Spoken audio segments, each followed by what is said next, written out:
we have to talk business. I always thought women liked me. I never thought I had a problem.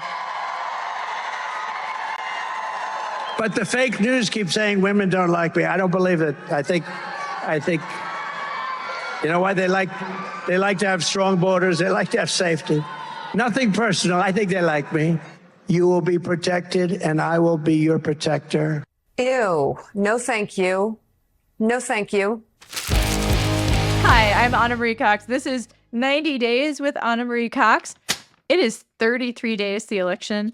If you live in a red state, you probably just have 3 more days to check your registration and make sure you're registered to vote. Please do that. It's really easy to do.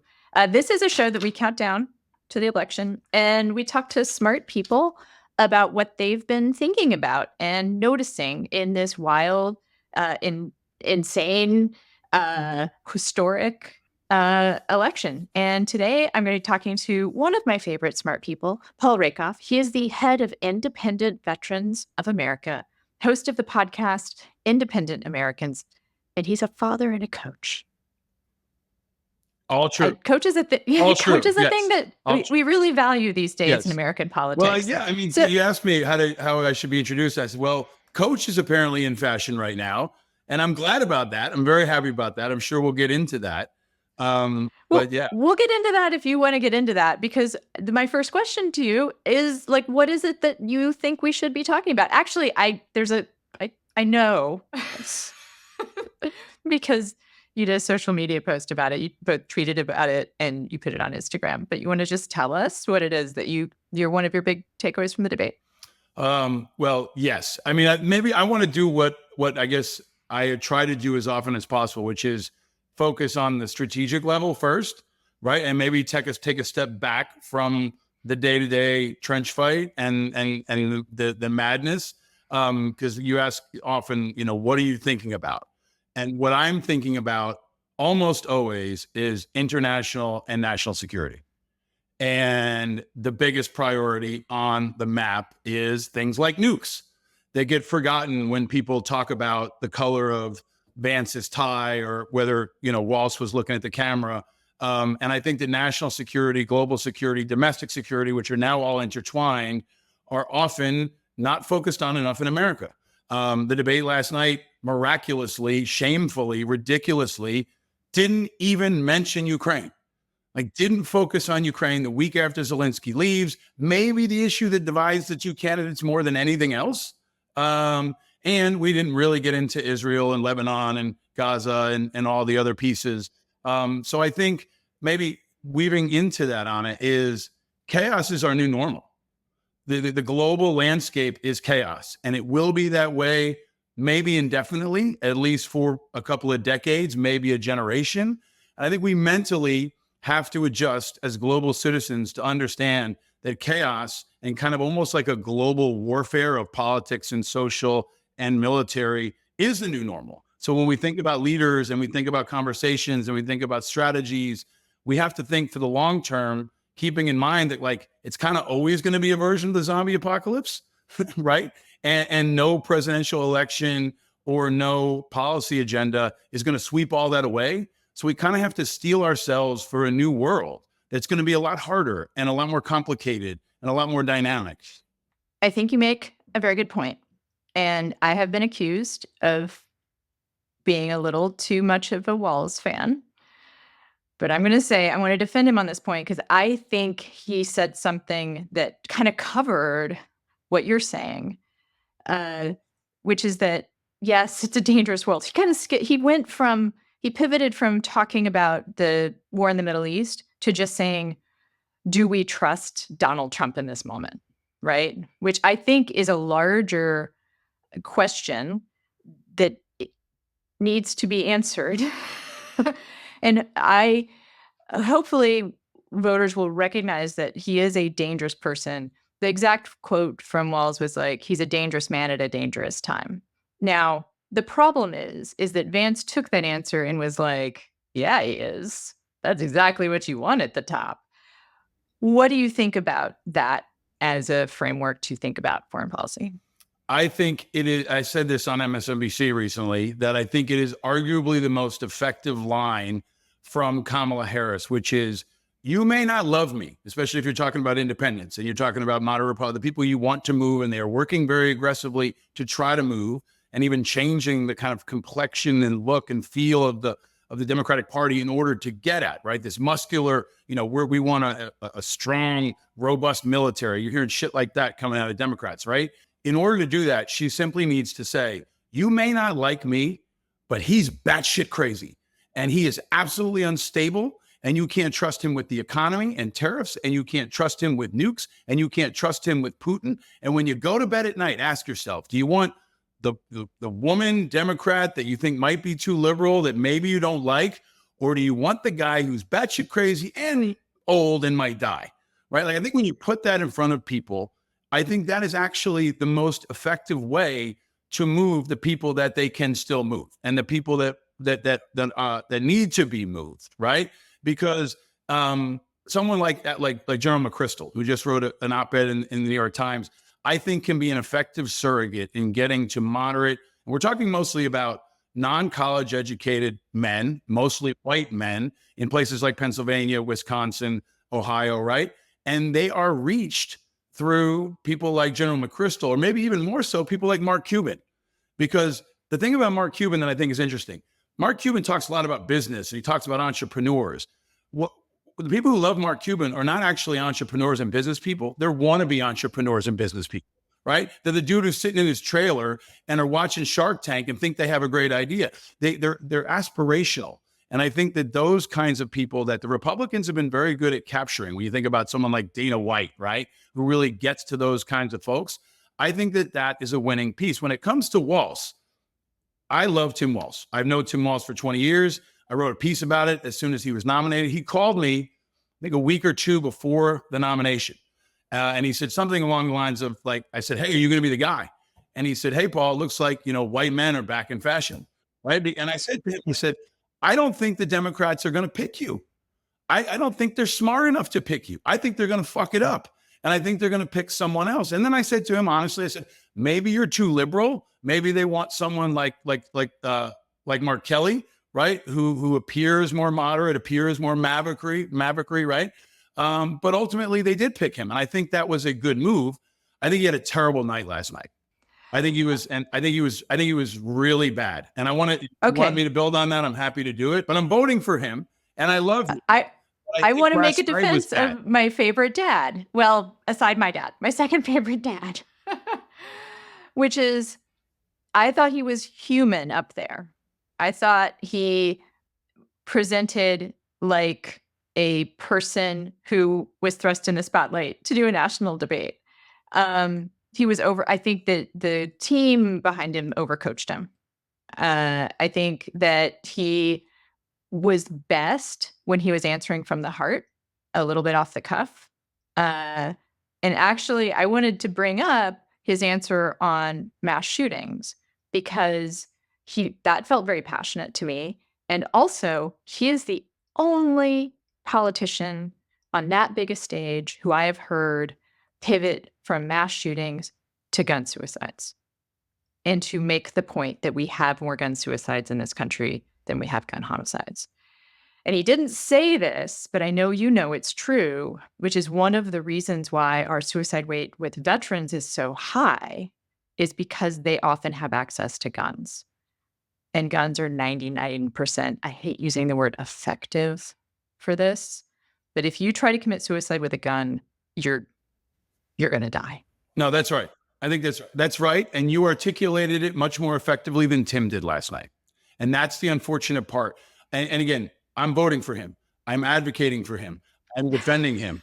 But I'm also realistic, right? And I'm an independent. And I think he's got your vote. Last night wasn't to try to reach you. And it wasn't even to try to reach me, right? He had a mission. And I thought a lot about this in the last couple of hours. I've kind of broken down what I think is really true about last night. It reminded me of the Nixon-Kennedy debate, where one person looked good on TV and one didn't. And that's really what it was. Tim is great. He's wonderful. He's earnest. He's one of the nicest human beings I know. He's a lovable bulldog. But last night he looked nervous. He looked angry. He looked unsure. He couldn't square a circle. I said to my friend this morning, it was like watching John Starks in the final against the Houston Rockets, where just not in rhythm. He's just missing. His rhythm never got going. He's stumbling over his words. And Vance is the devil. Vance is the devil. Vance is communicating everything effectively. It's all lies. It's all manipulation. But when it came to who they stepped on that stage, if they were two quarterbacks, let's use the football analogy, right? They both had a mission. Vance achieved his mission. And Walsh, we can spin it all you want. He did not do well last night. And I think it's his fault. You can't blame the staff. You can't blame any of the big lights, all that shit. He's got to be ready for that moment. And he didn't do well. Okay. I'm not trying to spin it, honestly. Like, I am just trying to say this is my takeaway. And the other thing I really think is important to point out is that these debates don't decide elections. And I saw a CNN poll that said something like, I think it was in single digits among like people who felt like the debate helped them make a decision or that it moved them at all. So even if we grant he did a terrible job, which I think is a strong, I will tell you this, which is where I agree with you, is that Vance, in some ways, bear with me, was Trumpian because Trump has a real skill, which he's kind of losing at his advanced age, but one of his basic skills as a speaker is to put really unhinged things in a structure that sounds like a point.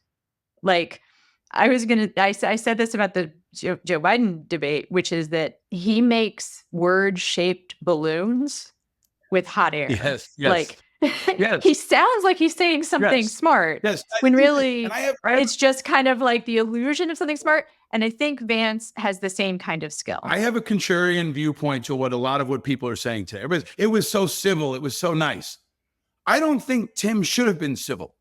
I think he should have called him out for the lying maniac that he is, that the flip-flopper, the borderline fascist, like the radical that he is. And I think they got tricked, right? Like they made Vance look normal, right? They allowed Vance to look normal. In the same way, too many people, in my view, have normalized Trump. And if I really want to put out to my earlier point why I think this is so important, is because they are a part of what I have described as the American insurgency.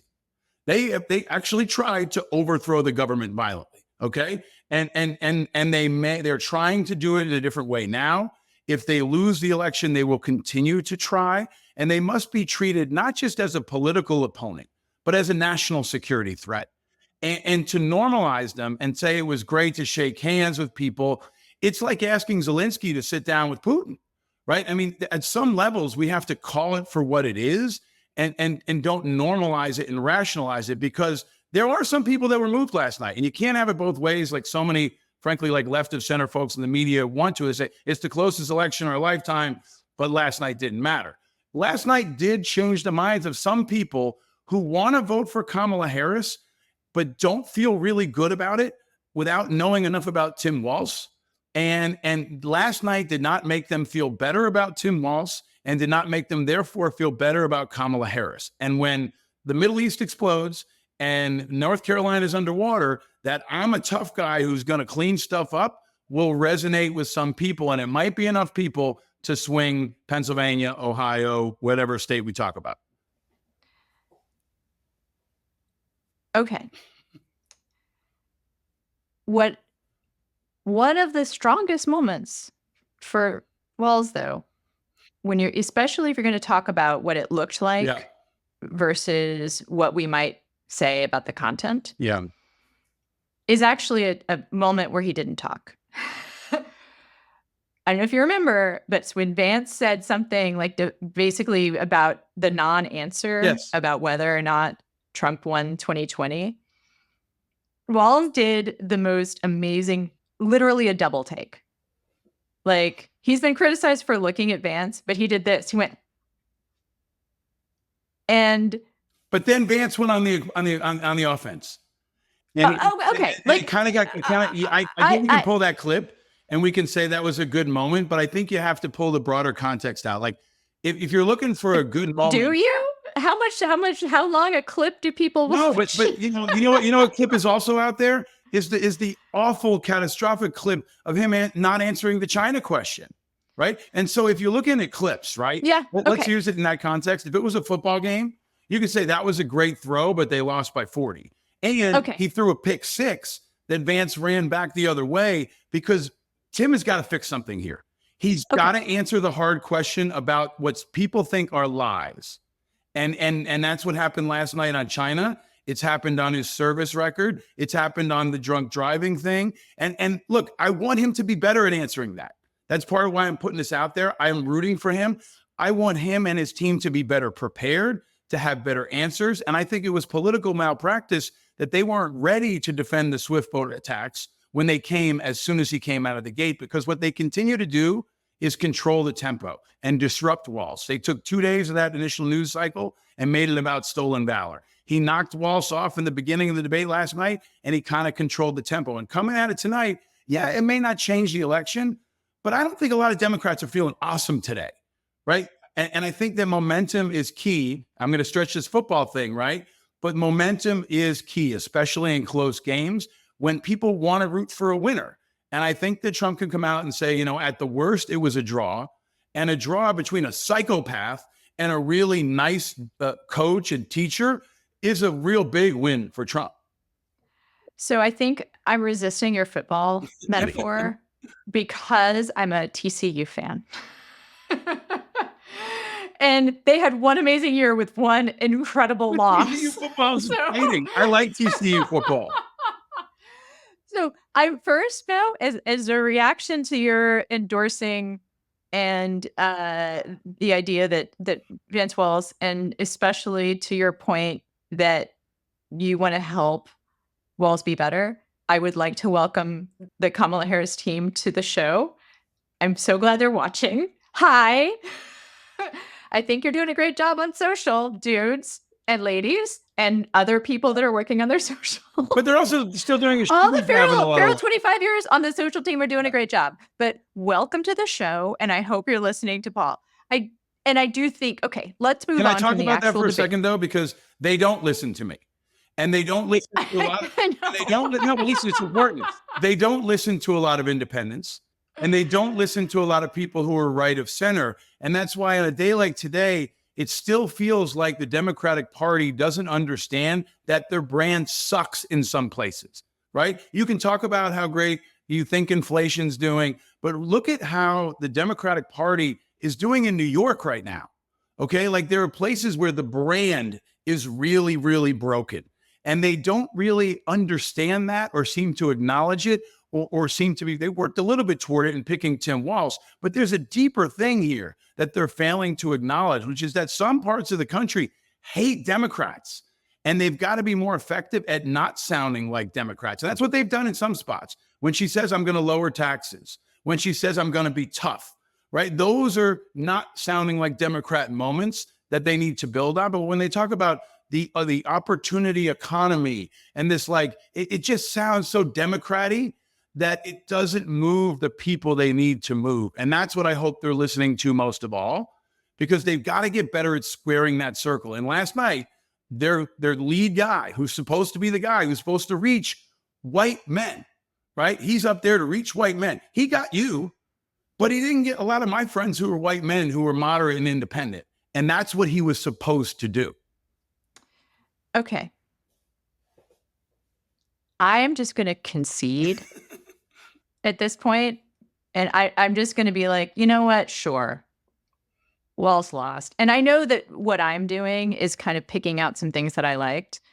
And also, I think that my mindset about strategy here is probably different than a lot of people's, because I think that they can win this election by appealing to a different electorate than has been, like, traditionally who they try to appeal to, which includes moderates. The Democrats have been chasing moderates for decades. And I think we're going to see a Taylor Swift effect in this election. Well, so my topic for, we can move on to that. Actually, I think or Taylor we can Swift is continue. masterful. I think, and here's why. I covered this in my podcast. I think Taylor Swift has the potential to be even more impactful than Tim Walz, right? In terms of, I agree, and I don't think turnout. they're moderate voters. I don't think Taylor Swift voters are moderate No, but voters. listen, hear me out on this. Here's what I think. Okay.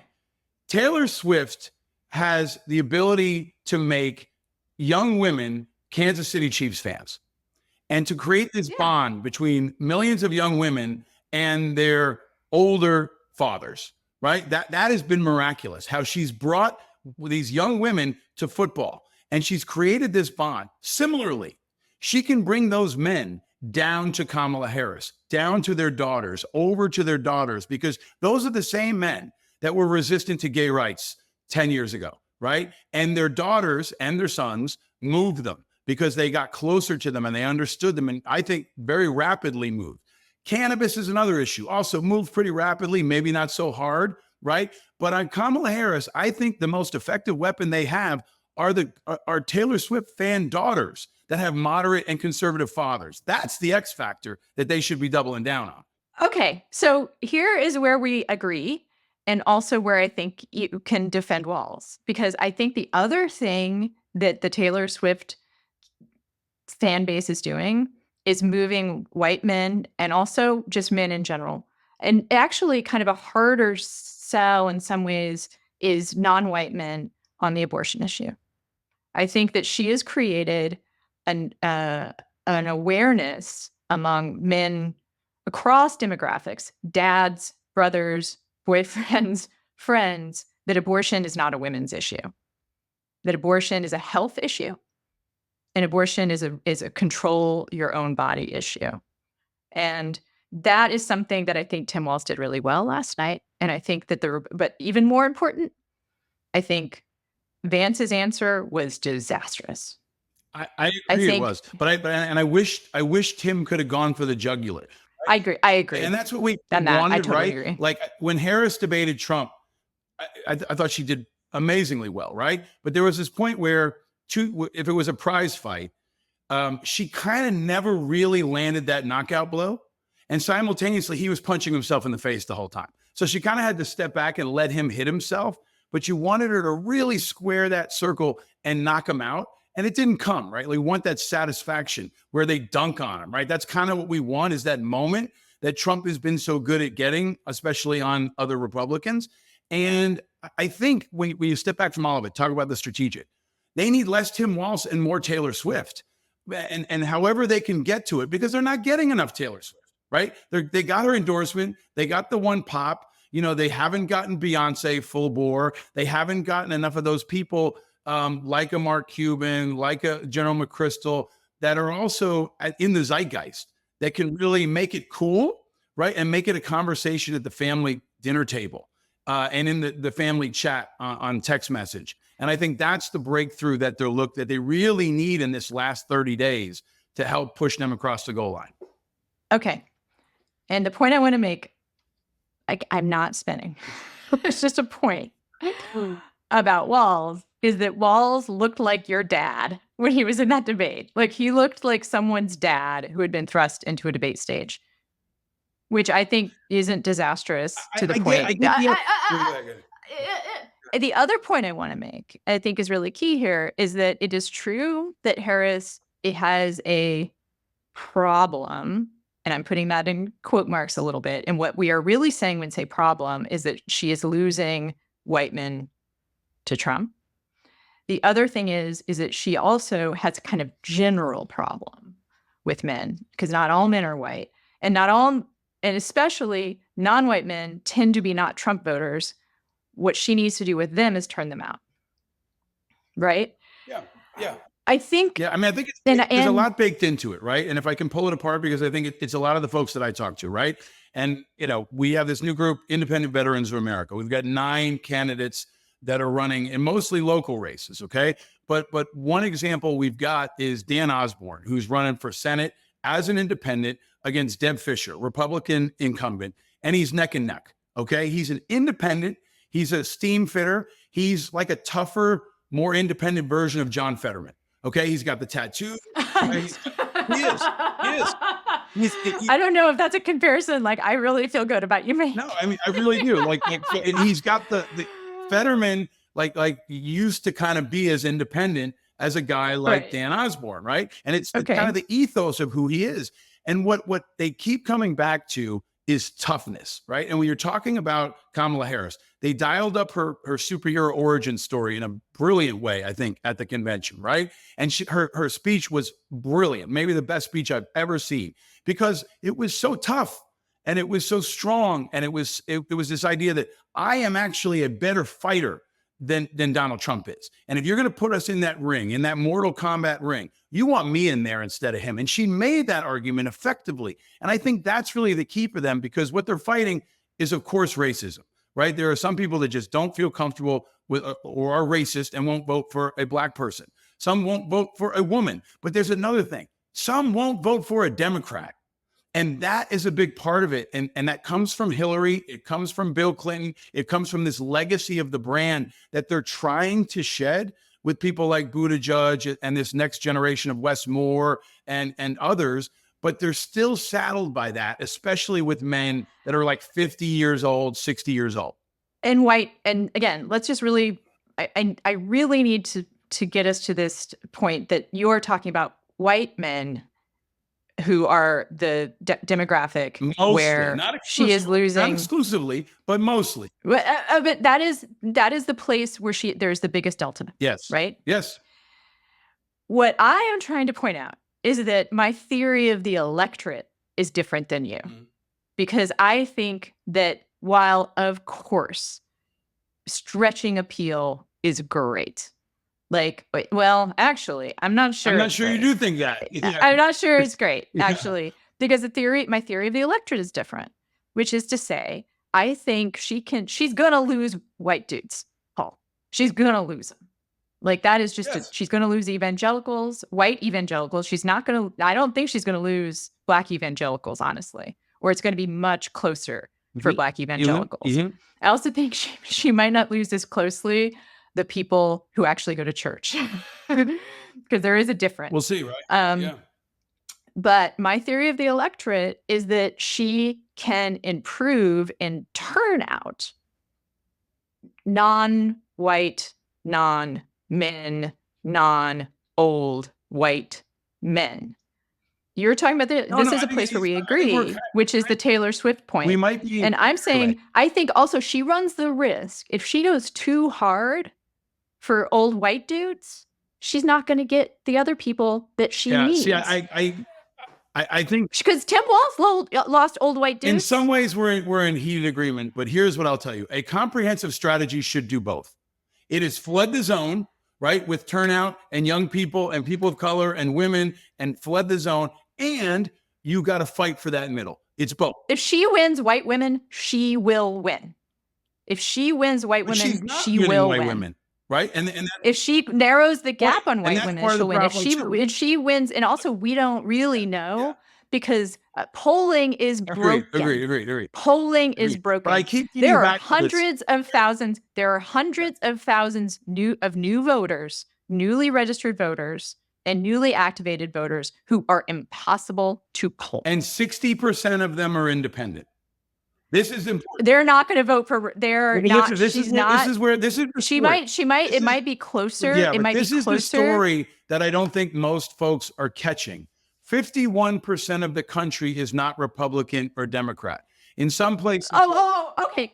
Bullshit. It's not bullshit. It's absolutely that is true. No. I'm not going to let you. Not going to let you go on this. I am not going to let you go on this. Listen to me on this. That is true from a polling perspective. That is how people answer polling questions. Yes.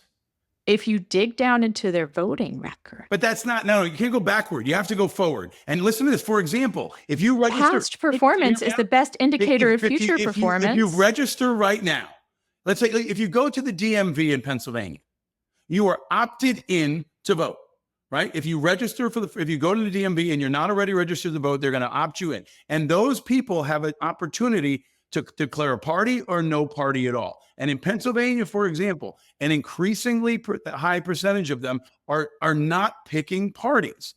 and more people are leaving the parties. And in this election, just like the last couple, more and more of them are saying none of the above. Some of them are moderate, some of them are contrarian, some of them are RFK Jr. voters, but a lot of them are moderate people who feel abandoned by the Democrat and Republican Party. And that core, and the next generation, which feels like they don't have to pick a side, right? They grew up on Amazon. They can pick 25 couches in 5 minutes. They don't have to pick a party. I think that is a part of the electorate that they're trying to get at, but most, especially the two parties, don't fully understand. And that's why you see support for independent candidates, especially at a local level. You see someone like Yemi Mobolade, who is now the mayor of Colorado Springs, somebody people have probably never heard of, but he is an unaffiliated independent mayor of a major city. Dan Osborne might win this Senate seat in Nebraska. That is groundbreaking, right? And I'm not talking about a Bernie Sanders independent that was a Democrat that says he's an independent. A guy who says, I will not caucus with anybody. I've never been affiliated with either party. He might knock off an incumbent Republican. I think that's what Democrats have to understand, is that in some places, they will never win. And the best alternative to them is an independent. And in the smart places, Democratic Party will support those independents. And other places, they won't. All right. And the Republicans. Paul? Yes. You are a white man. That is true. Let me finish some sentences. Please do. A few things. I just need to signpost and say again. Number one, while you are correct that a lot of people identify as independents, if you dig down to their voting record, you will find that they have a history. Many of them, more of them, vote for Republicans than vote for Democrats. Now, you can say past performance is not indicative of future performance. However, political science-wise, that is not the case. But political science.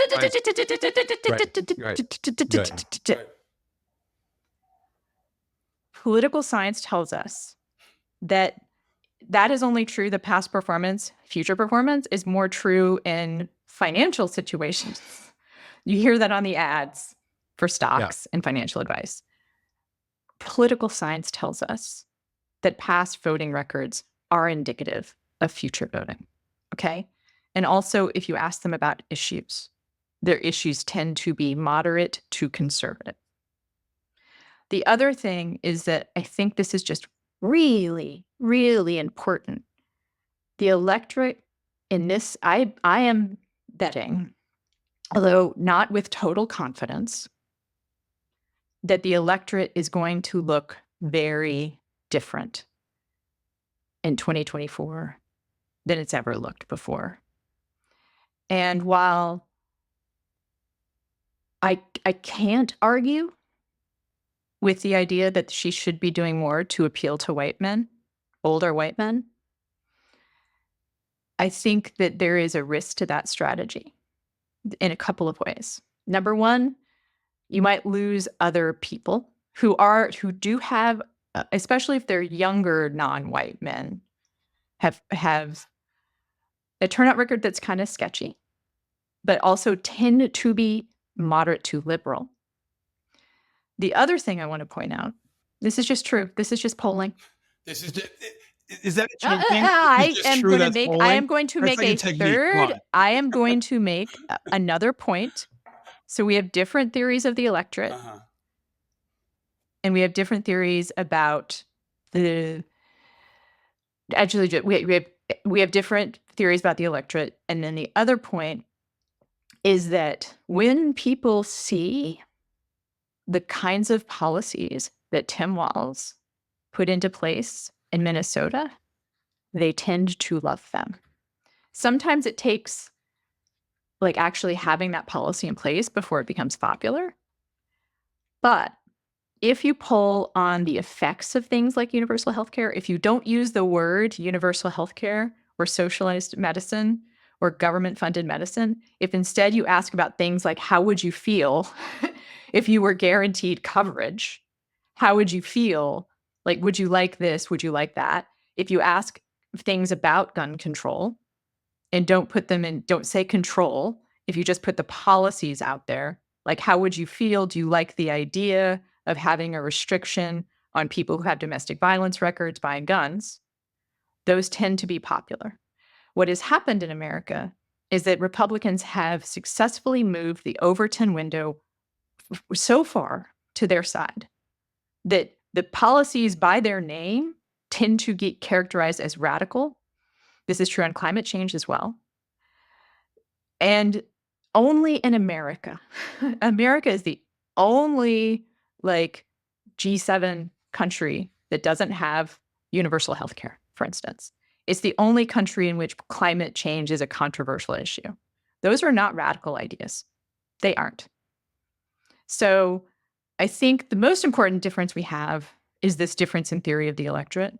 But the other thing I want to point out is that Walz is representative of a different kind of democratic politics where you free lunch is also another example, where if you focus on the policy and the benefits of the policy, you do sometimes get white men, and you definitely get like a whole bunch of other people. Tim Walz is, and Minnesota is a little bit of a weird state, but Minnesota is more purple than people realize. You probably know that. And Tim Walz's policies are successful in Minnesota. Okay, we're arguing about a couple different things, but let me respond to a couple. Number one, yes, the things that he does that are populist are popular. Yes, yeah, I will never argue against that. But they're shitty messengers, right? And that's also in my view a fact, right? Joe Biden, as an example, who's been their lead messenger for the last 4 years, is a terrible messenger on the economy. He's a terrible messenger on Ukraine. He's a terrible messenger on most things, right? And now you may disagree with me on that, but I think the public support and the struggles that he and these issues have had with him as the lead messenger are reflective of that. We don't have a different theory of the electorate. I think I would say I think we view the facts of the electorate differently. When I say independent, I am not only talking about white men. Earlier, we were talking about white men and her need to get to them. But the independent population, which is 51% of the country now, you may disagree with that number, is... No, I don't disagree with the number. I disagree with what that number means. But can I just finish? So they are increasingly diverse. They are 60% of all young people that register are independent and unaffiliated, right? And you cannot evaluate who they are by their voting performance in places where in 99% of the elections, they have no option. They only have Democrats and Republicans on the ballot. So they have to pick one or the other, or they can write in Mickey Mouse, or they can stay home, or they can pick Jill Stein. But we are at a tipping point where if Oprah stands up on that stage and says, and I'm running as an independent, it all blows apart. If we can use candidates like The Rock, right, who continue to poll above average, Taylor Swift. Now you can laugh at those things, right? But people laughed at Ronald Reagan. They laughed at Donald Trump, right? And this is true in underscoring the moment that exists, right? If Colin Powell ran as an independent in 1992, right, and instead of not running, right, or ran later as an independent, this entire thing would be different right now. So what we're lacking right now is a candidate who has the opportunity to unleash this majority of the American public that wants an alternative. RFK Jr. is not an independent. He's a sham. He's a grifter. He's the worst example of what an independent candidate can be. But his marginal success underscores that people are so hungry for anything independent that they'll even take him. Right. And I think that's the bigger political opportunity that exists beyond the Democrats and Republicans. If the Democrats are smart, they'll get it. They'll get that it's not just white men. It's veterans. It's young Hispanics. It's women. It's most of the country doesn't want to be a Democrat or Republican. And if they can sound more like independents and appeal to those people more broadly, I think that is actually the future of politics in this country, is more options. And the Democrats, the harder they dig in on old Democratic stuff, the more they're going to continue to lose, not just to Republicans, but to independents too. I have realized, which this conversation has been great, by the way. I hope it's been fun for you. I appreciate it. I love talking to you. And I love talking to you, and you do make me think. And one of the things that I've thought about, and this is going to have to be another conversation, by the way. For sure. And maybe we'll have it like just you and me, although we should tape it. is what is the solution or the opportunity in the description you describe, which is people being unwilling to affiliate themselves with either the Democrat or the Republican, because there's another argument to make that means we should have more parties. Just throwing it out there, we don't have to argue about that right now. No, we don't actually. That's a false choice. It doesn't have to be more parties. It can be things like ranked choice voting, open primaries, right? Open primaries. I interviewed a guy on my show last week, Nick Batter, who's running in Nebraska, which I think is a really interesting case study for what the future of better politics can look like. It's a bicameral. There are no party affiliations. When they're on the ballot, they don't even have a party affiliation next to their name, right? Like, and here in New York City, the mayor's going down. There's going to be a special election. People are not tracking on the fact it's going to be a ranked choice voting situation, right? This is starting to happen in Nebraska, in Maine, in places like New York City. So it's not just about the candidates. It's about the structural reform that is necessary to make the system better. And that maybe most of all, I think, includes open primaries where someone like me, who's an independent veteran, I served in combat, I'm a 9/11 first responder, I can't vote in my government-funded primaries. The government funds private primaries in my kids' public school. They use public resources for a private party to hold their closed primaries that determined our mayor, right? That is the bigger issue that I think is really at the foundation of what the future of our country can be like if we fix it. And if we don't, the partisanship will continue to rip us apart and it won't get better. And half the country will still not have a voice. And maybe that's going back to your initial question. What is the big thing I'm thinking about? National security is one, but the other is our democracy is broken. And that's where Trump does get a lot of headway when he says the system's rigged, it doesn't work. A lot of people feel that way, and especially the independents who can't vote in the most consequential elections in their area, which are the primaries. So I think this is a big opportunity for her to figure out how to communicate to them and for the future beyond Kamala Harris and Donald Trump. 4 years from now, I think you will have a very viable third option. Whether that person decides to be affiliated with a party or not, a viable third party candidate will be on the map 4 years from now. We're clearly going to have you back at some point. I was going to ask you for final thoughts. I love your wallpaper. Thank you. For those listening, it is Star Trek wallpaper. Star Wars. Or Star Wars. Star Wars. Just slip of the tongue. For those of you listening. I was going to show you this because this is what my son is working on. It is a gigantic Star Wars Lego, and my whole Is that an ad? Yeah, it's an ad. It's kind of like a more modern ad. So the cool thing about the wallpaper is that it actually doesn't scan immediately as Star Wars wallpaper. But again, for those listening, it's actually engineering diagrams of various. Ooh, I see Star a Millennium Wars. Falcon. Yeah. Yeah, and other things. There's ads too. Yeah. All right. Thank you. I appreciate the coming spirited on. discussion. I also want you to know, I need to say this too for folks who are big fans of yours.